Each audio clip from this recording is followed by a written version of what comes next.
할렐루야. 오늘도 말씀 앞에 나오신 우리 모든 성도님들을 주님의 이름으로 축복합니다. 서로 인사하겠습니다. 성령 충만하십시오.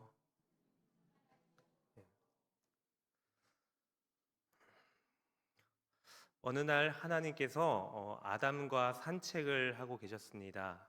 이렇게 아담과 거리를 거닐면서 아담에게 이렇게 물으십니다.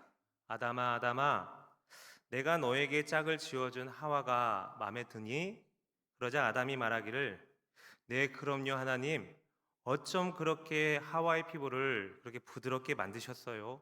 그러자 하나님께서, 그래야 네가 하와를 사랑하지 않겠니? 또 아담이 물었습니다. 하나님, 하와의 몸매가 어쩜 그렇게 아름답습니까? 그러자 하나님께서는, 그래야 내가 하와를 사랑할 것 아니냐? 아담이 다시 한 번 더 하나님께 묻습니다. 그런데 하나님, 하와는 어쩜 그렇게 멍청할 수 있습니까? 그러자 하나님이 다시 말씀하셨습니다. 아담아, 하와가 멍청하니까 너와 사는 거란다. 하나님께서는 이 아담에게 하와를 선물로 주셨을 때 이 아담의 생각과는 다르게 하나님의 계획 가운데서 서로 이 보완하는 관계를 이뤄가기를 원하셨습니다. 마찬가지로 성령의 역사는 우리의 예상을 넘어선 방식으로 또 기회를 통해서 일하고 계십니다. 우리가 설정한 기준과 틀로 하나님을 제한할 수 없다라는 것입니다. 우리는 신앙생활을 하면서 종종 하나님을 내 기준 안에 가둬두려는 습관을 갖고 있습니다. 하나님도 우리의 기준에 따라서 움직이실 거야. 하나님, 이런 사람에게는 복을 주시고 저 사람은 아닙니다. 하나님, 이러한 방식으로 역사해 주세요. 이 방법은 아닌 것 같습니다. 그런데 오늘 본문 말씀은 이러한 고정관념을 송두리째 깨뜨리는 매우 강력한 사건이 벌어집니다. 오늘 우리가 함께 나눌 이 사도행전 10장의 말씀은 사도행전 전체 흐름 가운데서 전환점이 되는 매우 중요한 사건입니다. 사도행전은 예수님의 부활과 승천 이후에 이 초대교회가 성령의 능력으로 복음을 예루살렘에서 시작해서 온 유대와 사마리아와 그리고 땅끝까지 전해지는 이야기입니다. 그런데 아직까지는 이 복음이 주로 이 유대인을 중심으로 전파가 되어졌고 또 이방인에 대한 복음 전파는 거의 시도조차 되지 않았습니다. 그 중심에 유대인과 이방인 사이에 이 간극이 있었기 때문입니다. 유대인들은 이 율법을 중심으로 살았고 또 자신들이 하나님으로부터 선택받은 백성이라는 자부심을 갖고 있었습니다. 반면에 이방인들은 부정하고 더러운 존재로만 여겨졌습니다. 그렇기 때문에 같이 식사도 하지 않았고 또 이방인 집에 들어가는 것조차 꺼리는 문화가 있었습니다. 그러던 중에 하나님의 놀라운 계획이 시작되어집니다. 그 계획의 핵심 인물 중 하나가 바로 오늘 본문 말씀의 주인공인 고넬료라는 사람입니다. 이 고넬료는 로마 군대의 백부장이었습니다. 그는 이방인이었지만 하나님을 경외하고 또 구제를 베풀고 또 기도에 힘쓰는 사람이었습니다. 하나님께서 그의 기도를 들으시면서 천사를 보내주어 말씀하십니다. 베드로라는 사람이 있으니 그를 초청하거라. 반면 베드로도 동시에 환상을 보게 됩니다. 하늘에서 큰 보자기 같은 그릇이 내려오고 그 안에는 율법상 부정한 짐승들이 가득했습니다. 이때 하나님 음성이 들립니다. 베드로야, 잡아먹어라. 베드로는 놀라우면서 말합니다. 주님, 저는 부정한 것을 먹지 않습니다. 그러자 하나님은 다시 말씀하십니다. 하나님이 깨끗하게 하신 것을 내가 속되다 하지 말라. 이러한 환상이 무려 3번이나 연속해서 반복되어집니다. 처음엔 그 의미를 몰랐던 베드로는 고넬료의 초대를 받고 그의 집으로 갑니다. 그리고 자신도 처음으로 이방인의 집에 들어가 복음을 전하게 된 것입니다. 그리고 오늘 본문 직전인 사도행전 10장 34절부터 베드로는 복음을 전하기 시작합니다. 사도행전 10장 34절 35절 말씀입니다. 베드로가 입을 열어 말하되 내가 참으로 하나님은 사람의 외모를 보지 아니하시고 각 나라 중 하나님을 경외하며 의를 행하는 사람은 다 받으시는 줄 깨달았도다. 이 말은 당시 유대인들의 인식 가운데서 매우 파격적인 선언이었습니다. 그리고 예수 그리스도의 십자가와 부활 그리고 구원의 복음을 고넬료 집안 사람들에게 전하게 됩니다. 그리고 바로 오늘 그 본문 말씀으로 이어집니다. 놀랍게도 베드로가 설교를 끝내기도 전에 이 고넬료의 집안 사람들 곧 이방인 위에 성령이 임하십니다. 유대인들은 또 충격을 받습니다. 어떻게 이방인들에게 성령이 임할 수 있는가? 우리처럼 방언을 말하고 하나님을 찬양하다니. 결국 베드로는 선언을 합니다. 하나님께서 그들에게 동일한 은혜를 주셨다면 누가 세례를 막을 수 있겠습니까?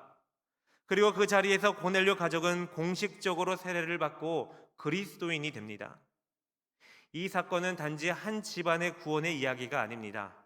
하나님의 은혜가 민족과 전통과 율법과 차별을 넘어서서 확장되기 시작한 역사적인 사건인 것입니다. 이러한 성령의 역사는 우리의 이해를 넘어섭니다.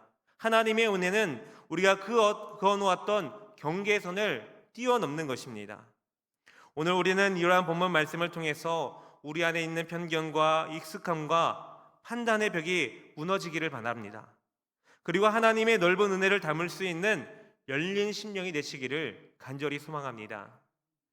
먼저 첫 번째로 성령은 사람의 조건을 따지지 않습니다. 44절 말씀을 보시면 베드로가 이 말을 할 때에 성령이 말씀 듣는 모든 사람에게 내려오시니 라고 말씀하고 있습니다. 베드로가 설교를 마치기도 전에 이 말씀을 듣고 있는 이방인들에게 하나님의 성령이 임하십니다. 이 사건은 당시 유대인 그리스도인들에게는 상상조차 하기 어려운 매우 충격적인 사건입니다.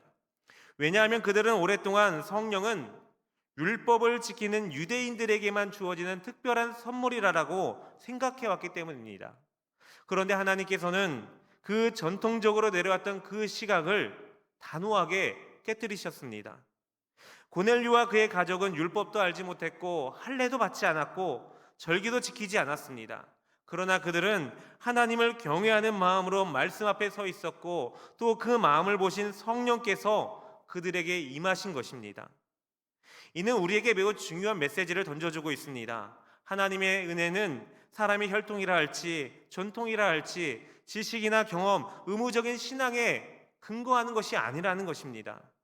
하나님은 외모나 조건이 아니라 그 마음의 중심을 보시는 것입니다. 더 나아가서 이 사건은 예루살렘에서 시작된 그 복음이 이제는 민족과 언어와 문화의 경계를 넘어서서 모든 인류에게 열리는 시발점이 된 사건입니다. 성령은 하나님의 구속 역사에서 유대인 중심의 복음이라는 그 틀을 깨버리시고 이제 모든 사람에게 열리는 복음을 선포하시는 증거로 역사해 주신 것입니다. 성령의 임재는 인간이 정한 틀과 순서를 따르지 않으며 하나님의 주권에 따라 임한다라는 것은 오늘 본문 말씀에서 명확하게 말씀해 주고 있습니다.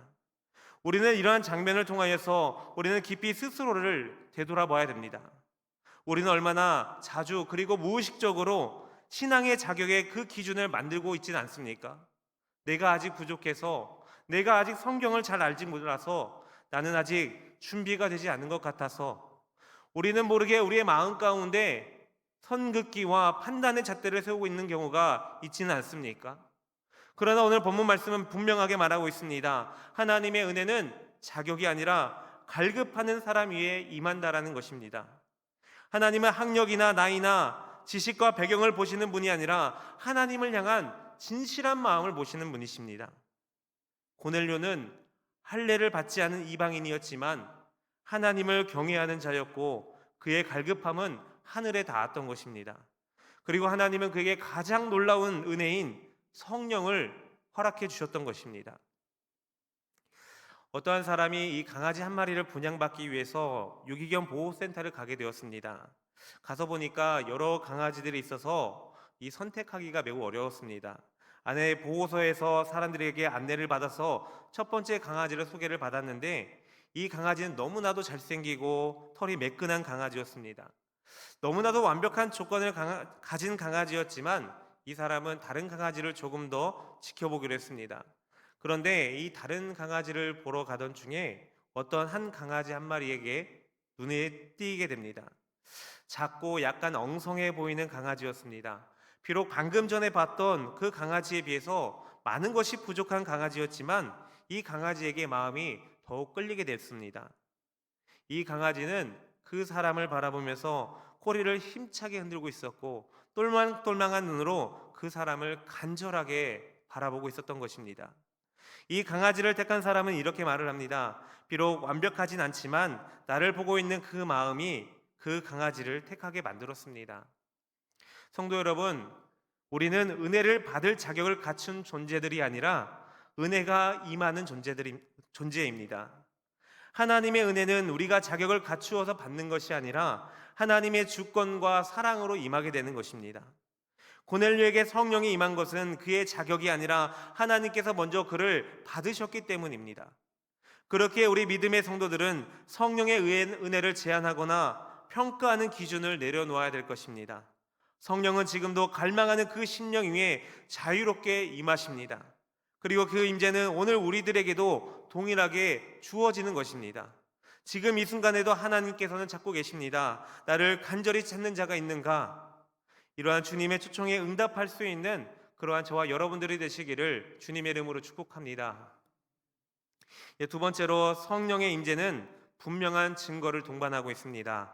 45절 46절 말씀을 보시면 베드로와 함께 온 할례 받은 신자들이 이방인들에게도 성령 부어주심으로 말미암아 놀라니 이는 방언을 말하며 하나님 높임을 들음이러라 라고 말씀하고 있습니다. 이방인들이 성령을 받았다라는 것을 어떻게 알고 있습니까? 바로 이 방언을 말하고 하나님을 높이는 모습을 보고 알고 있습니다. 다시 말하자면 성령의 임재는 단순한 감정의 흥분이나 내면의 감동으로 끝나버리는 것이 아니라 분명히 드러나는 변화의 증거로 나타난다는 것입니다. 이러한 변화는 당시 유대인 출신 성도들에게도 매우 충격적인 일이었습니다. 왜냐하면 방언은 오순절 사건 이후 유대인 성도들이 성령 충만함을 받았던 상징으로 경험해 왔던 것이기 때문입니다.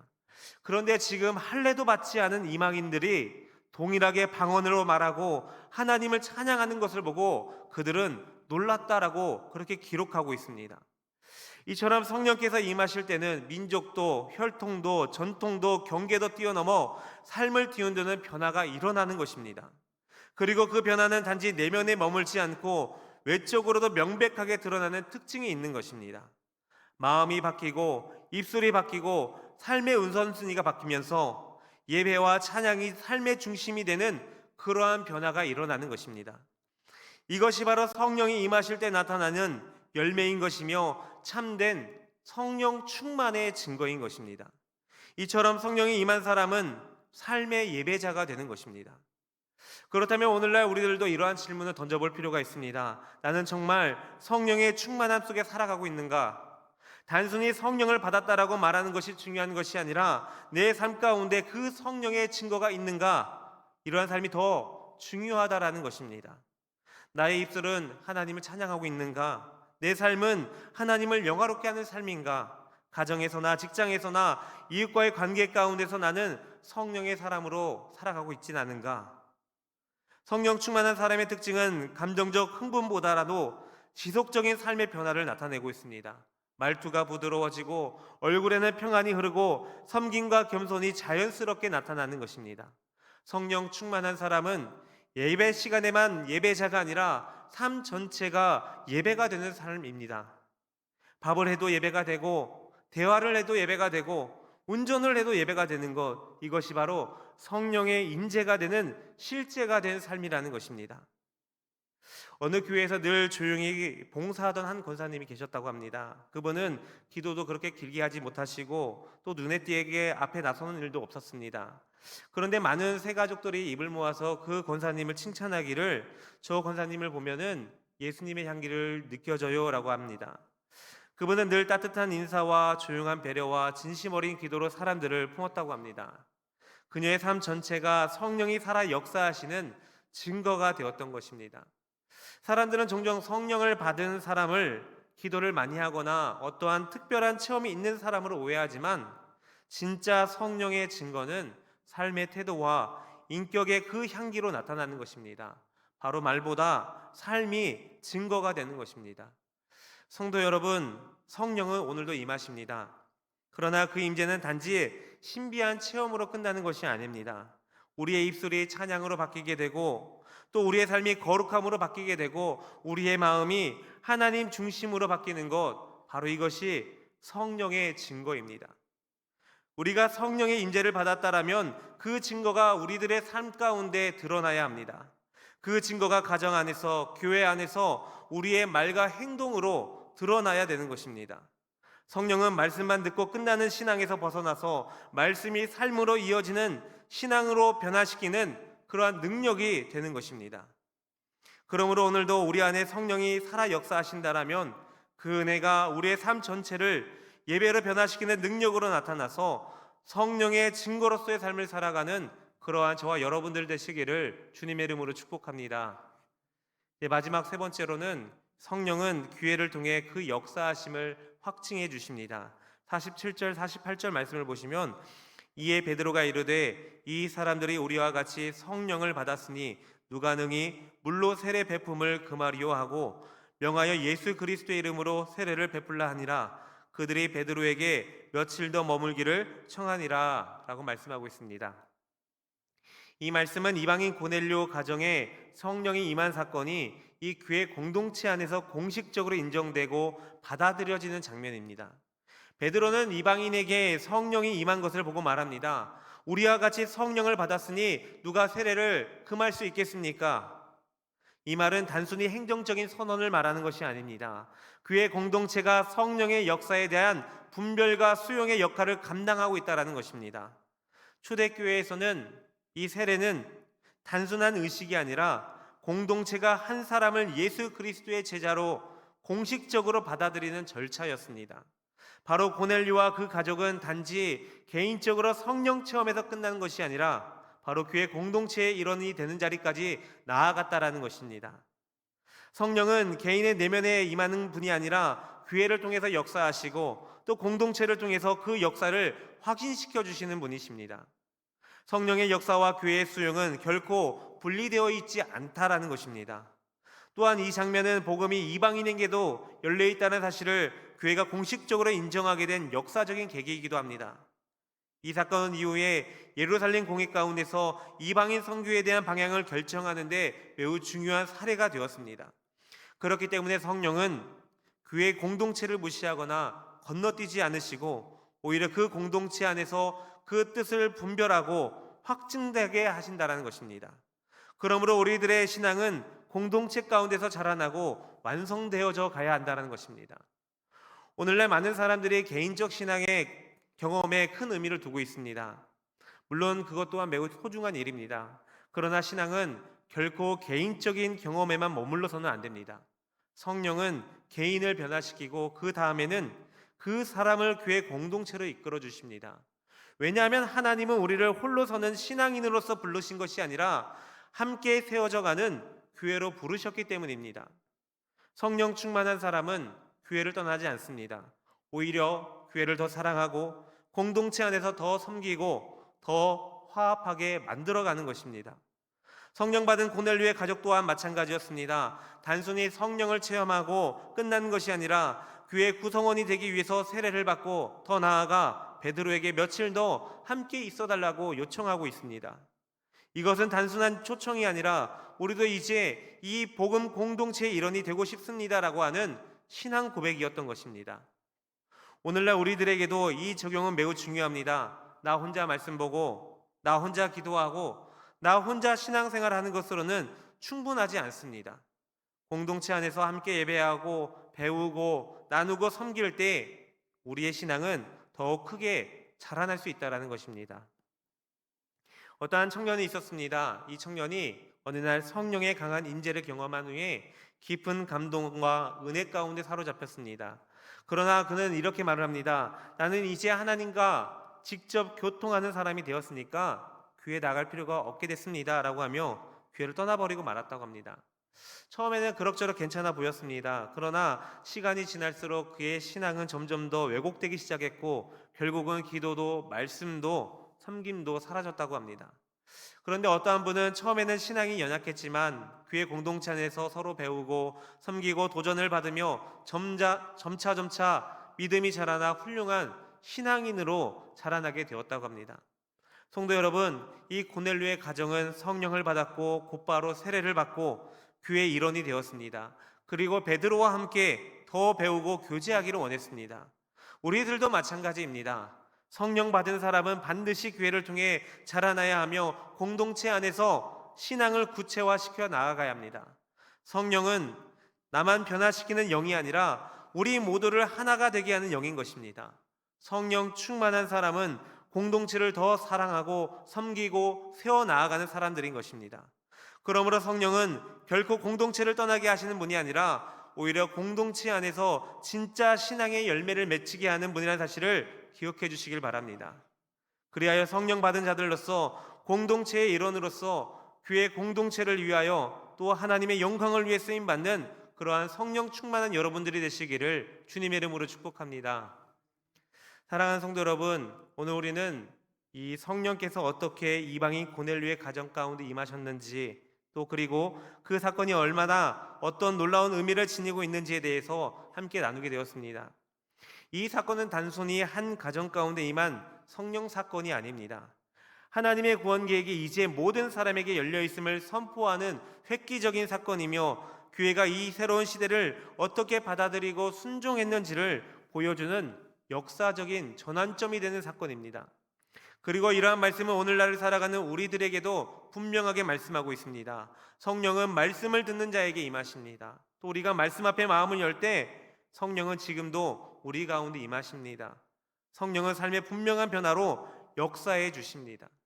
그렇기 때문에 우리 믿음의 성도들은 이방인 고넬료의 그 가정처럼 오늘 이 말씀 앞에 성령의 새로운 역사를 갈망하는 자들로 살아가야 될 것입니다. 그리고 그 은혜에 응답하여서 말씀을 사모하고 또 삶을 변화시키고 교회를 통하여 주의 영광을 드러내는 그러한 성령의 사람들로 쓰임받는 저와 여러분들이 되시기를 주님의 이름으로 축복합니다. 기도하겠습니다. 거룩하신 하나님, 감사합니다. 오늘도 저희를 주님의 말씀 앞에 세워주시고 고넬료의 가정에게 임하신 성령께서 오늘 이 시간 저희 가운데도 임하여 주시니 감사합니다. 은혜로우신 하나님, 영혼이 메말려 있는 이 시대 가운데서 주님의 음성에 귀를 기울이며 주의 뜻을 따르는 성령의 사람들이 되게 하여 주옵소서.